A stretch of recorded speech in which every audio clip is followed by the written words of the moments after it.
Assalamualaikum warahmatullahi wabarakatuh. Perkenalkan, kami calon guru penggerak angkatan 11 dari Kabupaten Purbalingga. Kami akan menampilkan demonstrasi kontekstual modul 2.3 terkait dengan coaching untuk supervisi akademik. Bersama saya Tatang Purwana dari SMK Negeri 1 Karanganyar. Saya Siti Koriah dari SD Negeri 1 Maribaya. Saya Arijani dari SD Negeri 1 Karanganyar.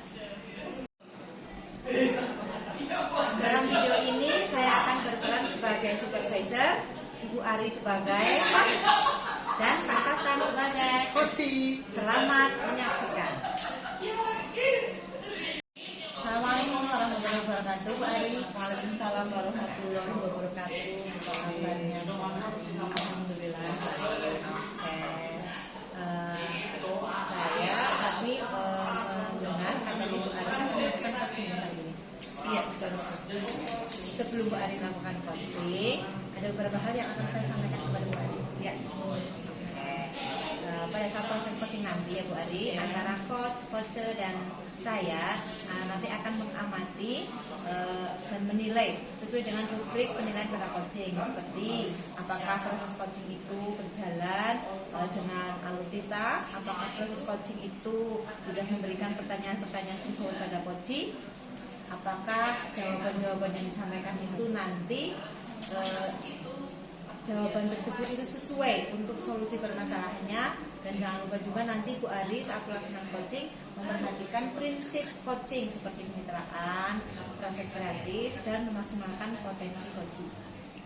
Nah, sebelum proses coaching dimulai, ada beberapa hal yang ingin saya sampaikan pertanyaan ke Bu Ari. Yang pertama, kompetensi coaching apa yang ingin Bu Ari kembangkan? Ya Bu, terima kasih atas pertanyaannya ya. Kompetensi coaching yang akan saya kembangkan yaitu kehadiran penuh atau present, mendengarkan aktif, dan memberikan pertanyaan dulu. Oke, baik Bu Ari. Itu kompetensi yang akan dikembangkan. Kemudian kompetensi spesifik apa yang ingin lebih dikembangkan sama? Kompetensi yang akan saya kembangkan yang lebih spesifik itu mendengarkan aktif dan memberikan pertanyaan berbobot. Oke, bagus Bu Ari. Jadi itu kompetensi spesifiknya ya Bu. Kira-kira indikator ketercapaian yang ingin Bu Ari capai itu apa? Saya itu berharap Koshi itu dapat menemukan solusi sendiri atas permasalahan yang dia dihadapi. Terima kasih ya Bu Ari atas jawabannya. Nanti untuk selanjutnya silakan nanti Bu Ari melakukan coaching.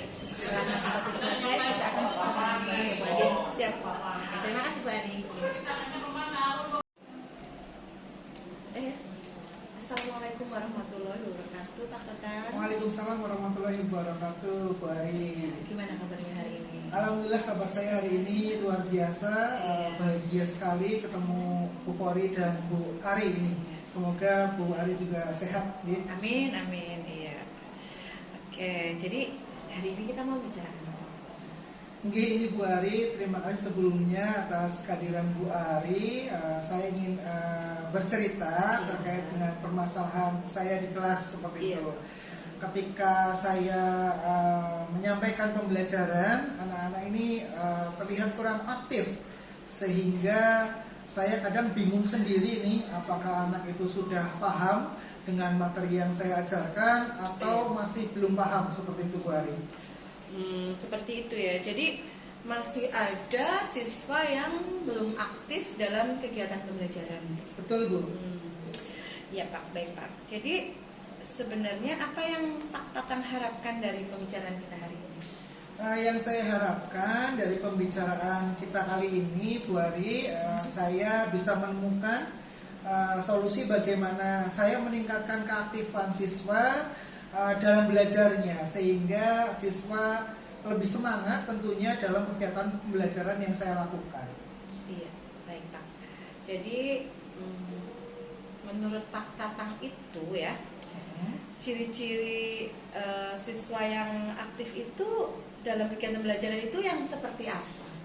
Baik Bu, menurut saya siswa yang aktif itu dalam pembelajaran diantaranya menyimak menyimak atau memperhatikan saat guru menjelaskan pelajarannya, atau bisa juga saat temannya sedang mempresentasikan hasil belajarnya seperti itu. Jadi anak-anak yang lain menyimak atau memperhatikan. Kemudian jika ada yang bertanya, ada yang menjawab seperti itu. Jadi ketika dilontarkan sebuah pertanyaan, nanti peserta didiknya menjawab. Begitupun dengan mungkin kalau semisal siswanya bingung terhadap materi yang disampaikan, ya aktif bertanya seperti itu, tidak diam saja atau menimbun banyaknya pertanyaan-pertanyaan dalam diri anak tersebut. Selain itu, Bu Ari, ketika mengerjakan tugas, mereka mengerjakan dengan baik dan tepat waktu. Itulah mungkin beberapa ciri-ciri siswa yang aktif dalam kegiatan pembelajaran menurut saya, Bu Ari. Iya, tadi Pak Tatang sudah mengungkapkan ya ciri-ciri anak yang aktif dalam pembelajarannya. Jadi menurut Pak Tatang sendiri itu apa sih penyebab anak itu kurang aktif dalam kegiatan pembelajaran itu? Menurut saya hal yang menyebabkan anak kurang aktif dalam kegiatan pembelajaran salah satunya adalah anak kurang memahami materi tersebut, atau mungkin bahkan konsep dasarnya saja mereka belum tahu. Jadi mau dibawa kemanapun laju dari materi tersebut, anak akan tetap merasa bingung seperti itu, Bu Ari. Selain itu mungkin juga bisa jadi karena adanya masalah yang mereka bawa dari rumah seperti itu. Jadi mungkin karena bangunnya kesiangan seperti itu, terus kaos kakinya entah di mana gitu. Bahkan mungkin sepatunya masih basah gitu atau hujanan kemarin, jadi harus mengganti sepatu barunya gitu. Jadi mereka tidak fokus seperti itu, atau mungkin mereka juga belum disediakan sarapan sehingga perutnya masih kosong, Bu Ari, gitu. Jadi anak datang ke sekolah masih belum konsentrasi dalam mengikuti pembelajaran seperti itu, Bu Ari. Jadi memang penyebab permasalahan tersebut itu tidak cuma satu saja ya, Pak? Banyak sumber, betul, Bu Ari. Jadi kira-kira rencana yang akan dilakukan Pak Tatang untuk mengatasi permasalahan tersebut sehingga siswa itu bisa aktif dalam pembelajarannya bagaimana? Jadi saya menyadari jika selama ini saya menggunakan metode pembelajaran yang itu-itu saja, atau bisa dikatakan monoton seperti itu. Hal itu juga mungkin yang menyebabkan anak-anak saya dalam pembelajaran merasa jenuh, ya, masih ceramah monoton seperti itu, sehingga anak-anak malas untuk aktif di kelas, masih dikuasai oleh gurunya selaku pendidik kelas tersebut. Rencananya saya akan menyusun modul ajar ini tentunya yang bervariasi dengan metode model strategi pembelajarannya. Jadi tidak monoton lagi seperti itu, sehingga anak tidak bosan dalam mengikuti kegiatan pembelajaran. Misalnya, Bu Ari, hari ini saya menggunakan aplikasi Quizizz seperti itu dalam media presentasi saya, atau mungkin dalam kegiatan pretest sama post-test menggunakan Quizizz.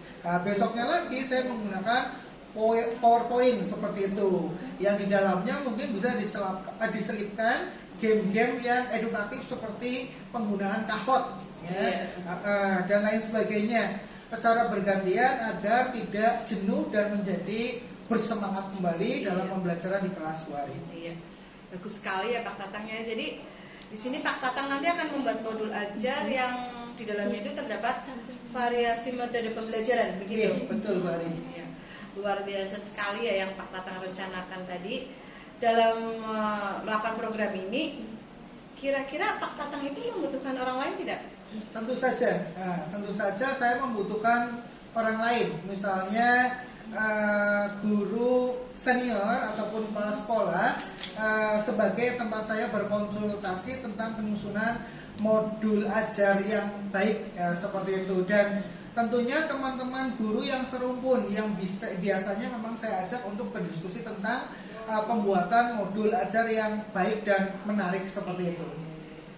Jadi kira-kira kapan rencana ini segera dapat direalisasikan, Pak? Ya, secepatnya, Bu Ari, saya akan mencoba untuk merealisasikan apa yang tadi saya sampaikan. kemungkinan besar ini minggu ini saya akan mulai langsung bergerak seperti itu, karena jika ditunda maka akan terjadi penumpukan beban pikiran saya ini nantinya Bu Ari. Banyak sekali ya. Langsung eksekusi saja. Iya. Jadi mau segera dilakukan secepatnya ya. Jadi yang akan saya tanyakan kembali, kira-kira apa ukuran keberhasilan Pak Tatang dalam hal ini? Ya, menurut saya ukuran keberhasilan nanti tentunya dilihat dari jumlah siswa yang aktif saat saya pembelajaran di kelas, tentunya bertambah seiring waktu demi waktunya berjalan gitu. Jadi itu jumlah siswa yang aktif di tiap pertemuan. Iya, oke Pak Tatang. Jadi saya ingin tahu kira-kira bagaimana tindak lanjut dari sesi coaching hari ini. Saya ingin Bu Ari tentunya ikut memantau kegiatan saya, sehingga jika ada kekeliruan Bu Ari bisa saling mengingatkan seperti itu. Kita saling support tentunya untuk mewujudkan pembelajaran yang berpihak pada peserta didik dengan melibatkan peserta didik aktif dalam setiap pertemuan pembelajarannya. Iya. Baik Pak Tatang, saya siap menjadi partner Pak Tatang ya. Jadi kita bisa saling support dalam mewujudkan pembelajaran yang berkualitas. Sudah cukup kira-kira perbincangan hari ini? Sudah Bu, sudah cukup ini alhamdulillah nih. Iya, alhamdulillah. Jadi apa yang dapat Pak Tatang simpulkan dari perbincangan kita hari ini? Saya coba menyimpulkan apa yang tadi kita sedikit bincang-bincang, bukan sedikit nih Bu, banyak ini ya. Sebelumnya saya ucapkan terima kasih dulu kepada Bu Ari. Setelah perbincangan ini saya menemukan solusi untuk bisa membuat murid menjadi aktif dalam kegiatan pembelajaran seperti itu. Iya.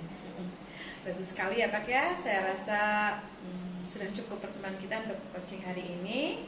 Kita sambung kembali di pertemuan selanjutnya karena saya ada agenda lain. Oke, baik Bu Ari, terima kasih banyak sudah meluangkan waktunya untuk saya. Saya tunggu perkembangan selanjutnya ya Pak Tatang ya. Siap Bu Ari, terima kasih. Sama-sama Pak Tatang. Sama-sama. Terima kasih Bu Ari. Sami-sami. Baik Bu Ari, coaching sudah selesai ya Bu Ari. Bagaimana tadi proses coaching? Alhamdulillah tadi berjalan lancar ya Bu. Berjalan baik dan lancar. Setelah proses coaching tadi ya Bu Ari, ada beberapa pertanyaan yang akan saya tanyakan Bu Ari. Tadi dalam proses coaching ada yang sudah dilakukan Bu Ari, apa saja? Jadi dalam proses coaching tadi saya sudah melaksanakan sesuai dengan alur tirta, di mana saya sudah menanyakan tujuan, selanjutnya saya sudah mengidentifikasi permasalahan dan menanyakan rencana aksi kosi saya. Saya juga menanyakan tanggung jawab kosi atas rencana aksi tersebut. Saya juga sudah berhasil menggali potensi dari kosi tersebut untuk menemukan solusi dari permasalahan. Luar biasa sekali ya Bu Ari. Tadi Bu Ari sudah berhasil melakukan proses coaching dengan alur tirta. Kemudian tadi Bu Ari juga sudah saya amati itu menanyakan tujuan, identifikasi permasalahan, dan juga rencana aksi coaching dan tanggung jawab coaching. Saya juga tadi mendengar percakapan Bu Ari dengan coaching. Tadi Bu Ari sudah fokus terhadap percakapan, yang artinya Bu Ari itu sudah ada kehadiran penuh atau present ya Bu Ari dalam proses coaching tadi. Dan Bu Ari juga sudah mendengarkan aktif pada saat coaching dengan cara menjawab pertanyaan-pertanyaan, dan pertanyaan tadi yang diajukan oleh Bu Ari juga sudah termasuk pertanyaan yang berbobot. Itu dari pengamatan saya Bu Ari, luar biasa sekali apa yang sudah dilakukan Bu Ari dalam proses coaching. Mudah-mudahan kedepannya Bu Ari semakin sukses dalam melaksanakan proses coaching dan dapat memaksimalkan kembali coaching-coaching berikutnya. Amin. Nah, untuk kedepannya nih Bu Ari, kira-kira kompetensi apa yang ingin Bu Ari lebih kembangkan? Kompetensi yang ingin saya kembangkan ke depannya itu saya ingin lebih mendalami alur tirta agar kegiatan proses coaching berikutnya lebih baik lagi. Oke, luar biasa sekali ya Bu Ari. Ingin mendalami kembali alur tirta dalam proses coaching dan semoga lebih baik lagi dalam proses coaching. Terima kasih sudah melaksanakan coaching hari ini dengan sangat lancar dan baik setelah akhir kegiatan hari ini. mudah-mudahan nanti dalam kesempatan lain kita bisa bertemu kembali ya Bu Ari ya. Oke, terima kasih Bu Ari. Assalamualaikum. Waalaikumsalam Bu, terima kasih. Demikian tadi penampilan demonstrasi kontekstual modul 2.3 terkait coaching untuk supervisi akademik. Terima kasih. Salam guru penggerak. Tergerak